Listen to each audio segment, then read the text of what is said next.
Hey, what's up everyone? Today we are going to workshop tree pose a little bit. Let's just break down some fundamentals.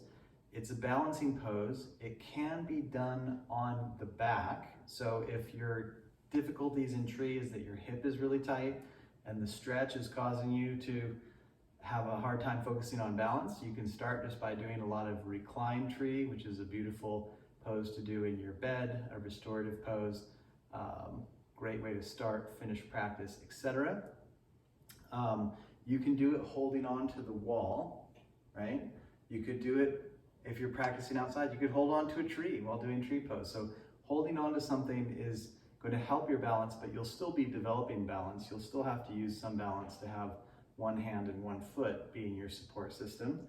You can also, I always start with the toes down, so I get the openness first, and this is a good way to start even if you can do the harder balance. So here I'm just balancing on the tips of my toes, a little bit of the ball of my foot, and my other foot. So the weight, the bulk of the weight is on the standing leg, and that's how you want to start regardless, right? You get that weight on the leg, the toes are open, you have good even weight distributed through the four corners of the feet, and then you can have the foot up, and ultimately you want the foot really high. Now with certain types of pants or shorts, the foot will slide down.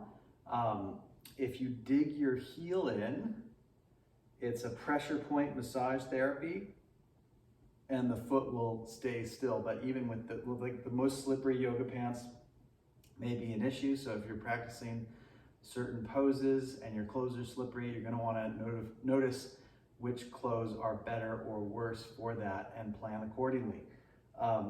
The alignment of the stretch, now naturally if the hip's tight, the knee's going to be more forward, that's okay, but the alignment of the stretch is to work the front of this hip and the knee open from each other.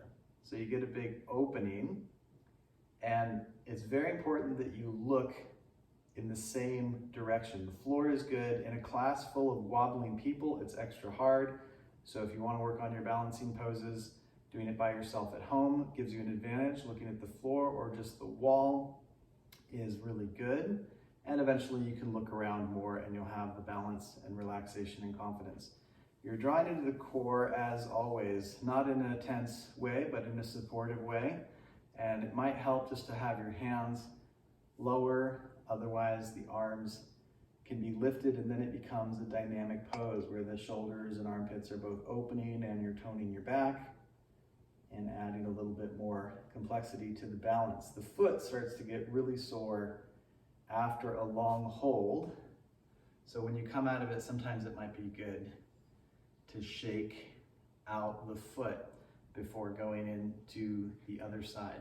You want to do these balancing poses at your own pace, on your own terms. To do the hold the whole time with the foot on the calf or the toes on the floor is perfectly fine.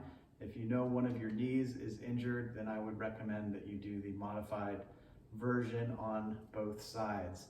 And if you wobble and fall out of it, take a breath, take a moment. That happens to people who are even really good at their balancing poses. We all have better and worse days. That's part of it. If you're wobbling and falling a lot, like oh, I fell again. Oh, now I'm getting stressed. Oh, I'm losing my breath.